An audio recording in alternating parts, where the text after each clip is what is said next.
Good evening, everyone. Welcome to the Sunday night technical lesson from the Learning Center. As you can see, everything is a little bit different here tonight. It might look a little bit different background and that type of thing. Different desk. That's because we're not in St. Louis tonight.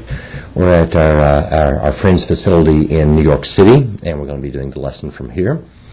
First thing I want to do is remind all of you of the two congresses, one in Blackpool, England. If you haven't already registered for there, it's still time to register. And also in St. Louis, there is, of course, the retreat that's coming up that most of you have heard about. This will be taking place between the 14th and the 16th. The one in Blackpool is the previous week. I believe it's the 6th through the 8th. You can check it on the site. It is on the forum, and several different places, and so if you haven't signed up for that, please do that. Also, if you were listening to the Yeshivat Havarim today, as everyone was invited for that on the forum, you will notice that a fund has been set up to help people to be able, that can't afford to come to the Congress, to be able to come. People are already putting money into that and trying to help. We hope that you will write us. I'll be giving you an email address later that will give you that information. And along with it, if you maybe you can't make it, but you would like to help someone else to come, that's fantastic too. Please feel free, and we look forward to receiving your help. Before we begin tonight, we're in part 7. And we're going to be starting actually from the middle of it. The first half of part 7 in the lesson, as you've seen, is a review. And so the first thing that we'll do is we'll start out with a bit of a review with regard to the previous lessons and what we've actually learned there. What we're really talking about here, as everyone knows, is that it is the process of creation. And that process begins with a thought. And that initial thought is the thought of the Creator, which Kabbalists tell us is to do good to His creatures. Now, we think, what creatures? There's no creature there. What could they possibly be talking about? And the thing is that the moment that we actually have an initial thought from the Creator's perspective, it's done, it's completed. There is no gap in space or in the time that there is automatically creatures and creatures receiving correctly, the whole 9 yards. So it's automatically built in from the Creator's standpoint. Everything is within that initial thought. It's only from our perspective. How does that work? It begins with an initial thought, and only with regard to us do we end up with a phase, 4 phases of direct light, and a phase for the development of the will to receive. The first phase, phase Shorsh, is considered that initial thought. Phase Aleph, Chokhmah, is the phase to where the vessel receives the pleasure, the light builds the vessel, and then it receives the pleasure in it. And as everyone remembers, toward the end of that phase, there is a situation that occurs to where the creature actually begins to, it's really in the creature yet, the will to receive begins to sense that there's a giver in the picture. There's actually something that's providing you with this pleasure. What could it be? It recognizes that there's a giver, and now at this point, it not only recognizes there's a giver, but it wants to be like the giver. We talked about this in several lessons, that it's like the 3-year-old or the 4-year-old that dresses up in mommy or daddy's clothes, marches around the house with the fireman's cap on and the boots or whatever. And what are they really doing? They want to be like the parent, like the ones that created them. And this is precisely what the situation is here, which leads to the next phase. This desire to be like the giver leads to phase Bet, called Binah. This is the phase where the vessel, the will to receive, comes to the conclusion that, you know, to be like the giver, it means for me to be able to give. That means me not receiving. Now, I have nothing to receive here. No way to receive anything. Or, pardon me, no way to bestow anything or give anything.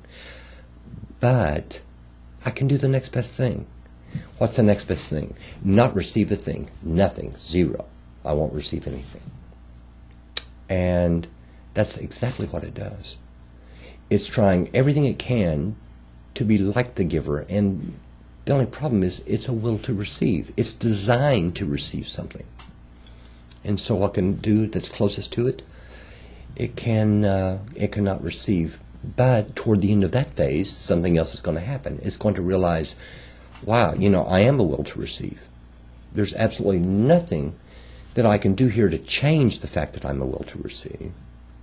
So what am I? Are we able to draw? We can draw? No? Okay. We'll be drawing here in a minute. We're having a little bit of trouble with the camera, with the above camera, and as soon as that's fixed, we'll draw all this for you. So what we have is a circumstance at the end of this phase, where at phase Bet, phase Bina, where the vessel, the will to receive, determines that the only thing it can possibly do is to stop receiving. But as a receiver, it has no choice. In order for it to exist, it must receive something. So how can it do both? How can it be both the receiver in order to exist, in order to make sure that there is something that exists there called a will to receive? Or how can it at the same time be a giver? Is there any way that it can still be a giver? So what's going to happen here? What's going to happen is that it's going to come to the conclusion that if it receives, but only under the express condition that it's doing it because it's what the giver wants it to do, not because it actually wants to receive, but because it is what the giver wants. It's trying to fulfill the giver's desire to give. That in that, it's actually giving to the giver by receiving. And that's exactly what it does. So what do we have here? We have first this initial thought that I talked about. Next we have the creation of the kli, the vessel. The light creates the vessel and fills it. Fills it with what? Pleasure. Next, it realizes that there is a giver at the end of this phase, and of course it ceases to exist, ceases to receive. But it realizes that it can't do that, that it absolutely must receive something in order to exist. So it begins to determine how it can receive in order to be able to still be a giver, in order to be able to somehow fulfill this desire to be like the giver, like its creator. It leads it to the next phase. The next phase is a mixed state, where it is willing to receive, but only under the express condition that it's doing it in order to please the Creator. We went over this with several different examples. Like if I want to give my father a birthday gift, and what does he want? Does he want World Series ticket? Does he want a trip around the world? What does he really want that will please him, that will bring him the most pleasure? And I'm only concerned about what he wants. And what he wants is to give me a check for $5,000. And I think, well, my logic tells me, well, that's insanity. That's not giving to him. But isn't it? If my desire is for him to receive pleasure, and this is the only thing that will give him pleasure, then it doesn't matter whether I receive the check for $5,000 or I give him World Series tickets. It's all the same thing, as long as it's what makes him happy, what is for him and not for myself. And that's what this phase is all about. And then something very, very special happens at the end of this phase, called phase Gimel, or Zer Anpin. Phase Gimel. What happens here? What happens at the bottom of this phase is, by making this act, by receiving in order to please the giver, the Kli has a sensation of what it means to be the giver. And so what does it do? It now has two forms of pleasure. It has the original pleasure from this stage that we called Chokmah,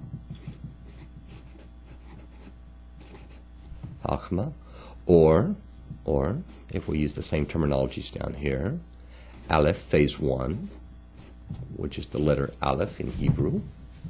So it has this pleasure that it wants. Yes, it still wants that pleasure very much. It's a will to receive. But it also received pleasure from making an act that's like the Creator. Now, what's important about this? What's so special about it? What's so special about it is that this desire here was not in the original package of pleasures that was in the very first phase Chokmah. And this, in other words, this desire happens to be for a pleasure of being the giver. It had never experienced that before. So it's literally creating something from nothing. What makes this important? Friends, this is exactly what is called neshama, or soul. It's the desire to do what the Creator does. It's exactly what we're talking about when we talk about the point in the heart. So what's going to happen now? Now at the end of this phase, what's going to happen is that it determines that there's a problem. Because it has a desire to get pleasure from being like the giver. In other words, it wants to be like the giver egoistically. It can't really be like the giver. In fact, it's even worse. It's even a bigger desire. So what's it going to do? It's going to refuse any pleasure first. Nothing. From being a giver, from anything. It's called tzimtzum, restriction. It will not receive a thing. And then what? Then it will use this restriction, this decision not to receive anything, as a starting point. So, when the light comes, when the Or Yashar comes, the direct light from the Creator, it refuses it. It absolutely refuses that light. And what does that give it? It gives it data. It now has data about the desire that it has for the pleasure. And it also has data with regard to the pleasure in itself, to the light. So it knows about the light, it knows about its own desire for it, and now it can make a calculation. What is the calculation? The calculation is how much of this light can I take in order to please the giver? Not in order to please myself, but in order to please the giver. In other words, I want to use this desire that I have for pleasure in order to please the giver, because the giver wants me to receive. So, where does this lead us? This leads us to that state that's going to be developed by the creature. It determines, I want to be able to do this. I want to be able to receive now in order to bestow. But because I get pleasure out of receiving in order to bestow, I get pleasure out of being like the giver, what I really want to do here is to choose to do it on my own, to do it without any kind of coercion, without knowing that this is what the giver does. I need to elect this all on my own. So what I really need to do is have any of it wiped away from me, where I don't know about giving and I don't know about being like the giver, what the giver is really like. I have to be in complete, total, utter concealment to do this on my own in order to do it where it isn't egoistic, where I get pleasure from it from somehow. And so it proceeds to build itself a system to do exactly that. First, it has to gather data about all of the different ways to do it, and that's all the different ways to receive, and that's exactly what it's going to do. It's going to initially refuse the light, and you all will remember this very well. Make a calculation and take in the light in 5 increments, and you will remember Keter, Chokmah, Bina, Zer Anpin, and Malchut, pleasure from all the states, and you'll remember that they have the characteristics of each one of these 5 levels here in the 4 phases of direct light. It receives this light. This is called a zivug. It takes in the light all the way down to this area called the toch, and from the area called the toch and below down to the end, to the siyum, the conclusion of this thing called a partsuf. It makes a decision that will remain empty. Why? Because if it receives in that particular area, it would do it egoistically. It wouldn't do it in order to please the giver. So it's making a decision. Yes, I can take in, say, 20% of the light, and the remaining 80% must remain outside. And so it takes in this 20%. And then there becomes a problem. What's the problem? The problem is that 80% is still out there. And we talked about this before, that this 80% actually is yearning for me to take it. It is saying, this is what the Creator wants. This is what is best. You need to accept this pleasure too.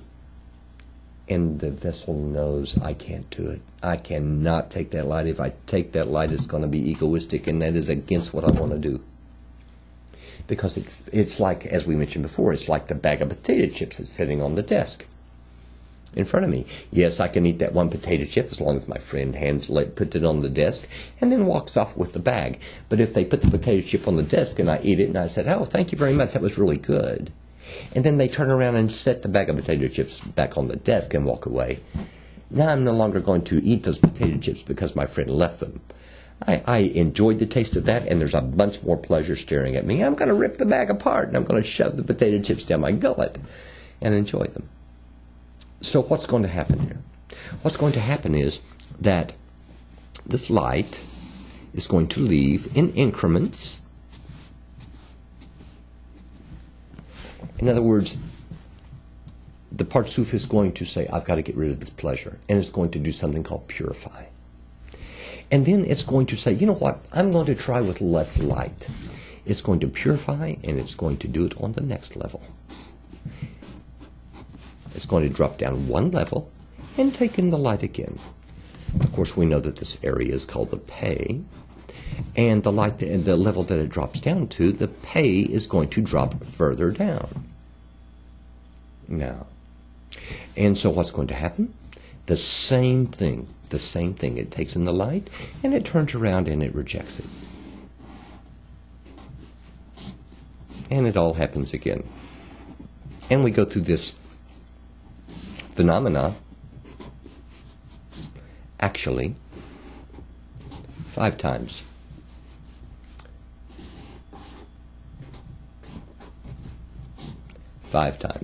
And we know these as, well, I drew too much up here, Galgalta, here, Ab, Sag, Ma, and Ban. Now what's important to remember is that these partsufim, Galgalta, Ab, Sag, Ma, and Ban, are actually just states of the creature. It's all still the same creature, but it's different states of receiving, and receiving less and less and less and less. And there was a question here I just saw a minute ago that says, what is or? What is light? Light is the perception of the giver. It's pleasure. It's pleasure. So it's a very important question. And why? Because what it's actually doing is it's receiving less and less light, less and less or. And then we're going to come to a very special section here. This partsuf, now by the way, these Galgalta, Ab, Sag, Ma, and Ban, they actually have the qualities of Keter,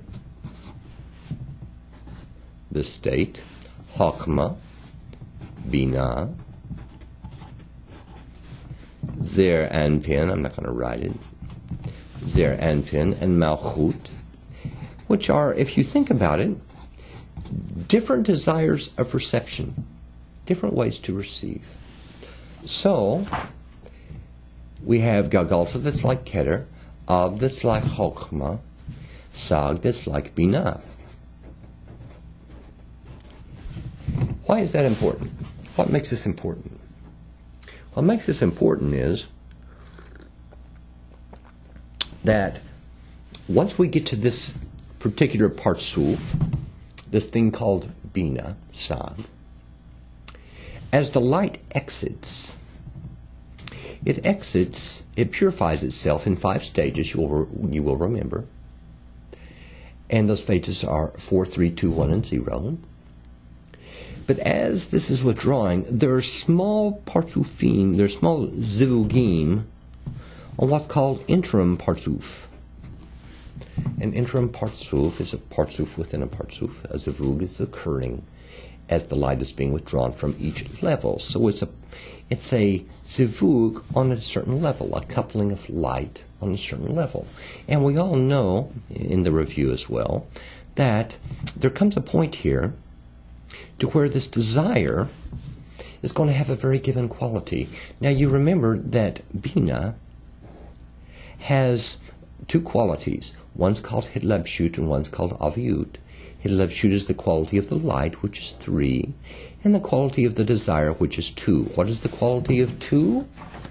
Well, if we go back over here and we number them 0, 1, 2, up there it is.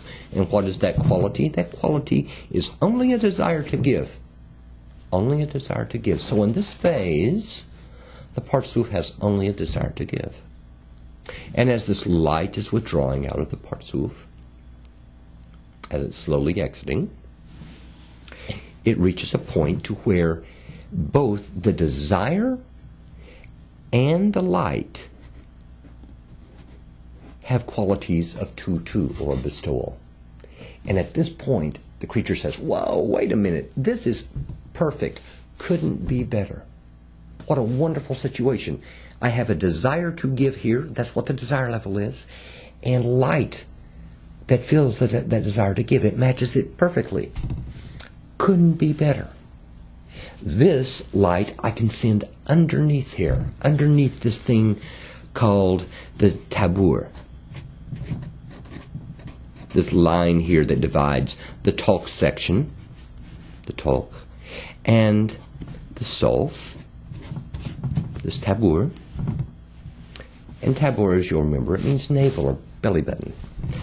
It's the middle line between the rosh, the head, and the siyum, the conclusion of the parsuf.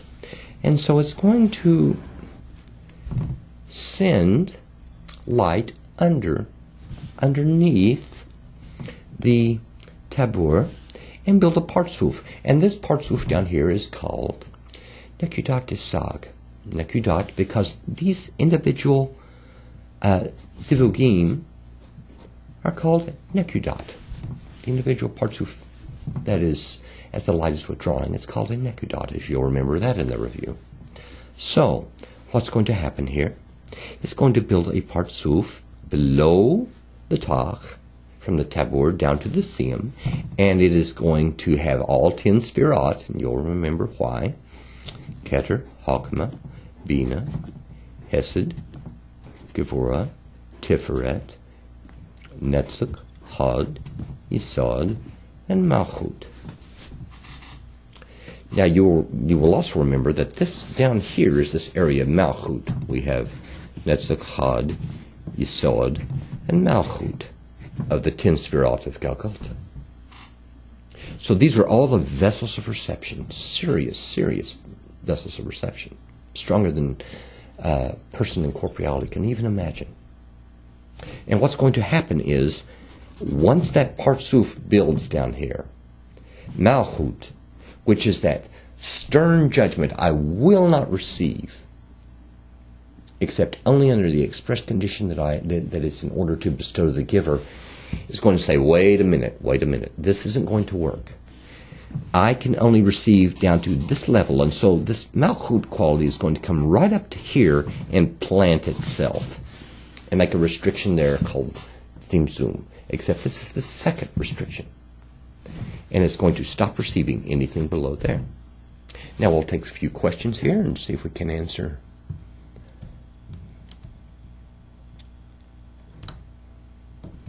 Okay.